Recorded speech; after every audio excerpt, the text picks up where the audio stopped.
Okay, so how do paving contractors actually make money before the asphalt cools? Think about the scene you probably have in your head. The paver creeping down the road, the black ribbon unrolling behind it, steam rising off the fresh surface, a crew in safety vests working like a pit stop, the job done by dark, the big check arriving before the pavement has even settled. It looks like you're pouring hot liquid out of a machine and banking the money before it hardens. Here's the part the pictures never show you. That stuff is dying while you watch. Hot mix asphalt leaves the plant at several hundred degrees, and it stays workable for roughly an hour, sometimes less, depending on the temperature, the wind, the thickness of the mat, and how far the trucks had to haul it. Drop below the compaction range, and the rollers can't squeeze it into a dense, durable surface anymore. The product is literally unusable. Almost every paving job is a race against a deadline that never pauses, and that deadline decides the entire business. Whether a contractor makes real money or just looks busy all summer and loses it, comes down to how they handle time. And here is what will surprise you. The money isn't really in the asphalt at all. By the end of this, you'll know exactly where the profit in paving actually lives, why so many contractors go broke in a booming market, and which boring jobs quietly pay for everything else. But first, let's look at what the contractor is actually racing. Hot mix asphalt is a perishable product, and the whole job is built around getting it from the plant to the road while it's still hot enough to work. The plant heats crushed stone and sand, mixes in liquid asphalt, the black petroleum binder that holds it all together, and loads it into trucks at several hundred degrees. From there, the countdown starts. The trucks haul to the site, dump into the paver's hopper, the paver spreads it, and rollers immediately follow, compacting it before the temperature drops out of the workable window. One continuous feed line. If a truck arrives late, the paver stops, the mat cools, and you get a bad seam or a weak spot. If the rollers fall behind, the mix cools before it's compacted, and the pavement comes out with low density. And low density is not a cosmetic problem. It's a promise of early failure. The pavement cracks, it crumbles, it needs to be ripped out and replaced years ahead of schedule, and the contractor owns that mistake through a warranty they'd rather not think about. Callbacks and rework eat the profit of the original job faster than almost anything else, because you're paying for the same materials and the same labor twice on a job you already got paid for once. Picture the worst version of that phone call. A property manager calls 2 winters later, not angry, just tired, because the surface they paid for is shedding stones, and the cracks have started running through it. So the crew goes back, not on a hot summer day when the whole company is booked, but on a gray morning when they should have been making money somewhere else, ripping out their own work and doing it again for free. It's the quietest way to lose money in the whole industry. Nobody outside the business ever sees it happen. A good crew can place well over 1,000 tons in a single day, but it takes a half dozen to a dozen people working in perfect sequence. Plant, trucks, paver, rollers, all moving together like a single machine. That's the real asset here. It's not the asphalt, it's the synchronization. And synchronization is expensive, because none of it comes cheap. A proper paving spread, a paver, a couple of rollers, the trucks, the support equipment, runs into the millions of dollars before a single ton is placed. And here's the first thing nobody tells you when they picture owning a paving company. You pay for that machine every month of the year, but you only get paid for using it for part of the year. In the northern half of the country, the season runs from roughly April to November. That's when anywhere from 3/4 to most of the year's revenue has to land.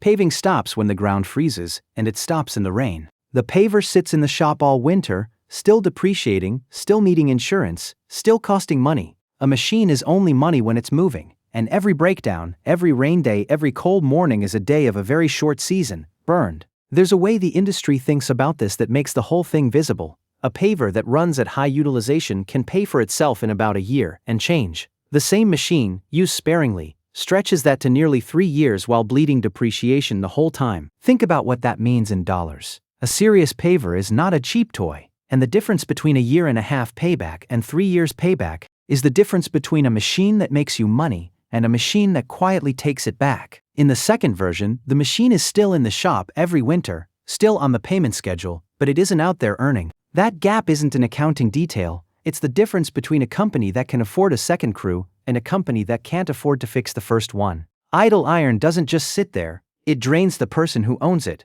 month after month, in a building that's cold and dark and full of the smell of old asphalt, which is why the next number matters more than almost anything else in this business, and it's the one the customer never sees. The price was locked months before the paver ever moved. Paving is sold on fixed-price bids. The contractor looks at a job in the spring, estimates the materials, the labor, the fuel, the equipment, and submits a number that locks the price for months. Sometimes the job doesn't get paved until late summer, and here is one of the classic failure modes of this industry, the one that catches more contractors than any other single mistake. Liquid asphalt is a petroleum product. Its price follows crude oil, and it is a big chunk of the cost of every ton.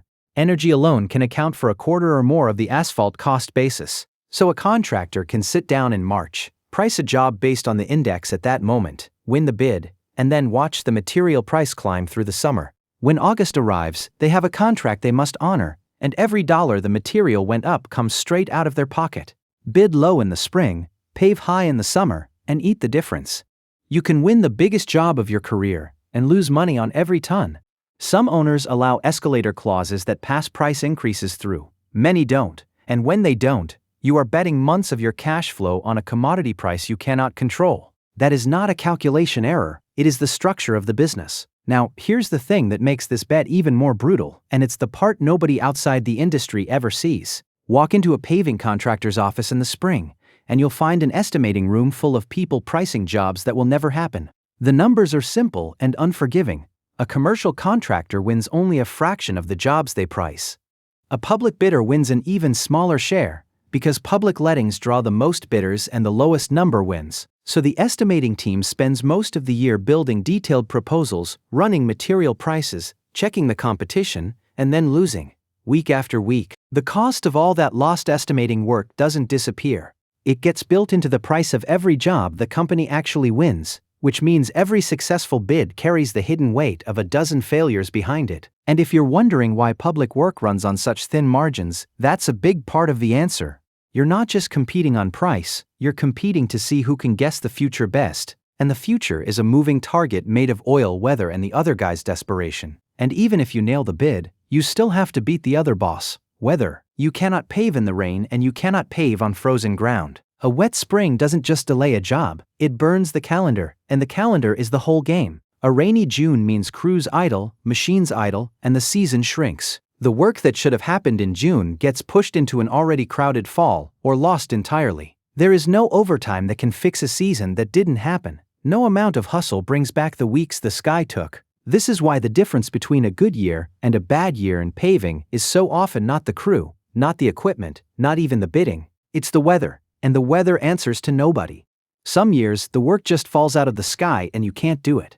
The contractors who survive are the ones who planned cash reserves around a season they cannot control. The ones who didn't find out in October that their whole year was decided in June. But here is where the story starts to turn, because the contractors who survive aren't the ones who just grit their teeth through the bad years. They're the ones who built a second business inside the first one. A business that doesn't care about the temperature of the mix, or the price of oil, or the mood of the sky. It's the part nobody pictures when they think of paving, the part that doesn't involve new blacktop at all. It's the maintenance work, seal coating, crack sealing, patching. And here's the counterintuitive truth hiding inside it. The dramatic new lot job, the one that looks like the moneymaker, is actually the low-margin spectacle. The boring work is the crown jewel. Think about what a maintenance job actually is. A crew shows up on an empty parking lot, usually at night when the stores are closed. Sprays or squeegees on a protective seal coat fills the cracks, touches up the faded lines. No giant paver, no convoy of hot trucks, no race against a dying product. The equipment is lighter and cheaper, a fraction of what a paving spread costs. And the margins tell the real story. The numbers are broad ranges because every market is different, but the pattern holds everywhere. A commercial paving job, the new asphalt, the whole production typically leaves the contractor with a margin in the high teens to the mid-20s. Public highway work, the biggest and most prestigious jobs in the industry, runs on the thinnest margins of all, sometimes in the low to mid-teens, because you're bidding against a dozen other companies and the lowest number wins. But maintenance work runs meaningfully higher than both. A maintenance job leaves the contractor with a bigger margin, on cheaper equipment, with a smaller crew, on a schedule the contractor controls. And it repeats. Seal coat doesn't last forever. It wears off on a 3 to 5 year cycle, which means the same parking lot comes back. The same property manager calls again. The same contract renews. A parking lot, once you see it this way, is not a one-time job. It's a subscription, Let's put a number on it because this is where the whole business flips. Seal coating is priced by the square foot, and on a commercial lot it can run anywhere from well under $1 to a couple of dollars per square foot, depending on the market and the condition of the surface. A large retail parking lot, the kind attached to a big store in a busy shopping center, can easily run into the hundreds of thousands of square feet. Do the math on the high side of that, and a single large lot represents a 5 or 6 figure ticket, recurring every few years, with no new customer needed, no new bid, no new salesman. Just the same lot, back on the schedule. And because the equipment is light and the crew is small, that ticket has less overhead standing between it and the bottom line. The same company that needs a convoy of trucks and a half dozen operators to place new asphalt can send 2 people and a tank truck to seal a lot, and keep more of what they charge. That's why the most successful paving companies don't chase driveways. They don't even chase one-off jobs, they manage accounts. Property managers, retail chains, commercial portfolios, the companies that own dozens of lots in a dozen towns. The kind of customer who doesn't want to think about pavement, who just wants it handled, and who signs a multi-year agreement so it's handled every year. For a mature contractor, a large share of revenue comes from these repeat commercial accounts, often the majority of it. The work recurs, the relationship recurs, and the cash flow stops looking like a feast or famine race and starts looking like a steady machine. That's the secret hiding under all the drama of the cooling asphalt. The contractor isn't really selling pavement, they're selling a relationship with time. A guarantee that the lot will be handled on a schedule, season after season, and the customer pays a premium for not having to think about it. Now, let's see what this actually looks like when it all comes together. Because none of these mechanisms exists in isolation, and the order they hit in decides the whole year. Take a mid-size commercial contractor with a full season planned.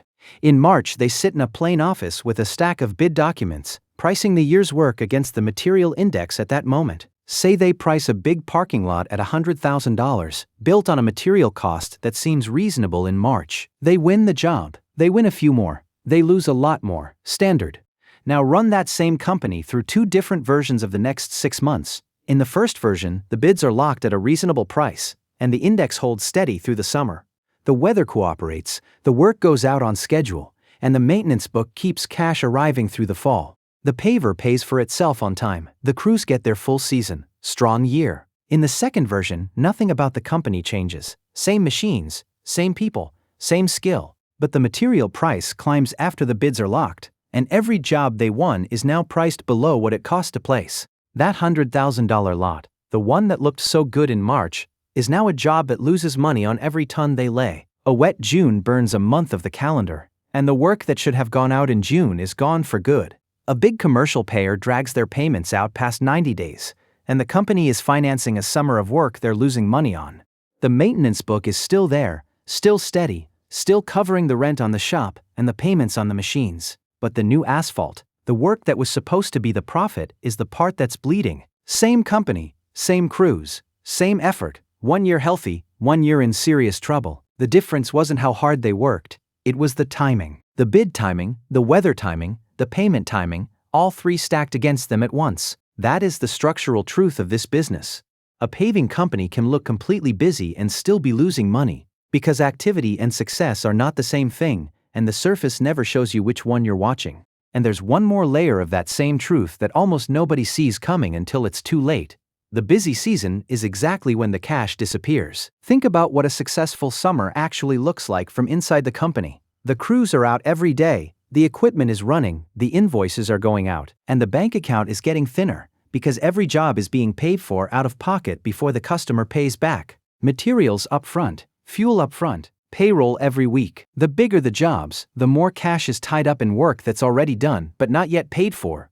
A contractor can look at a summer of record revenue and a bank balance that's lower in August than it was in April, and both of those things are true at the same time. This is the part that breaks otherwise good businesses, not the bad years, the good ones where the success itself consumes the cash. The maintenance work is the counterweight, because those jobs are smaller, faster, and paid on shorter cycles, so the money comes back before the season ends. But the contractor who built the whole business on the big asphalt jobs is living entirely on credit and hope, waiting for the fall settlement to make the summer real. That's a fragile way to run anything. And this isn't a new or accidental way to run an industry.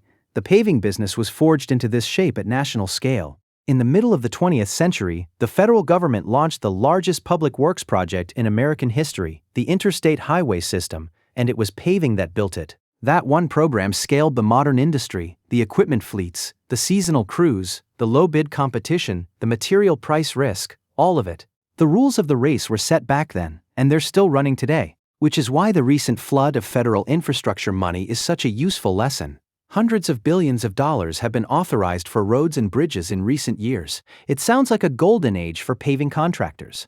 And in a way, it is a boom. But the public money flows to the lowest margin segment of the business. And in the same years the money arrived, material and fuel costs were spiking. So the boom has squeezed the very contractors it was supposed to enrich. The subsidy flows through them, not into them. A contractor can be standing in the middle of the busiest construction boom in a generation and still feel the margin squeeze from both sides at once.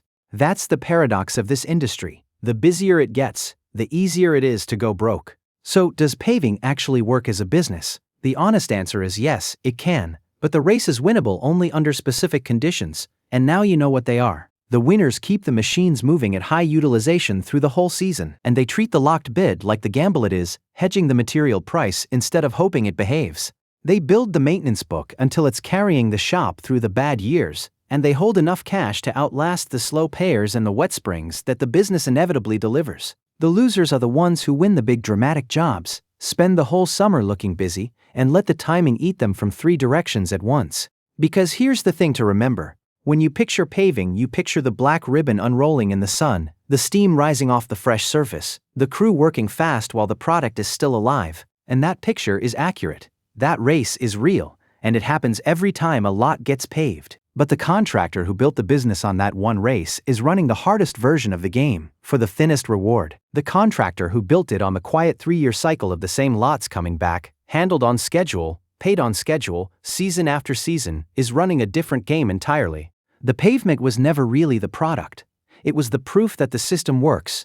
The real product is the hour, the usable hour the machine runs, the hour the crew is in the right place at the right time, the hour before the asphalt cools. Sell enough of those hours, year after year, and the asphalt takes care of itself. That's how a paving contractor actually makes money before the asphalt cools, not by racing the deadline, by selling the time that beats it,